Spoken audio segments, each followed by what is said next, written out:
今年咱的國片呢，這頭一季票房已經創新高咯，有9.7億，甚至超過2025年規年的成績。為了要讓民眾更加了解台灣電影的發展，而且今年呢是這台語片70週年，國家影視廳中心推出特典，要帶民眾來看這導演何基明安怎開創台語片的時代，這台語片的發展史，也有台灣的電影產業。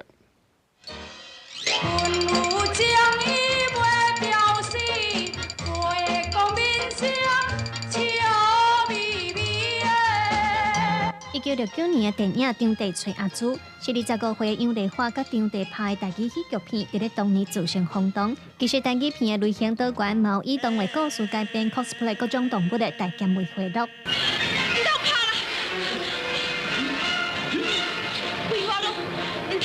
台語片今年70週年，國家影視廳中心嘛特別規劃報道着全世界的台語片特典。台灣第一支台語片是1956年導演何基明甲賣寮歌戲劇團姜樂社合作的《四邊櫃》甲《王寶釧》。這部電影是陳定山的投資，請姜樂社賣寮的姜樂社來主演。會當講是甲迄個時陣，就想要看咱台灣人家己拍台語片的這種人民的心情甲展現出來，所以講票房最好的，成做一個現象，所以規個台語片的時代全興起來。第一支台語片的成功，鼓勵導演何基明創立頭一個民營的華興電影製片廠。公映中心表示，才栽培真濟電影專業演員和技術人員等等，嘛替台灣電影發展打基礎。在這回的特典，中心嘛甲這幾年典藏的文本用 copy 的形式呈現。研究計劃裡面就有挖出很多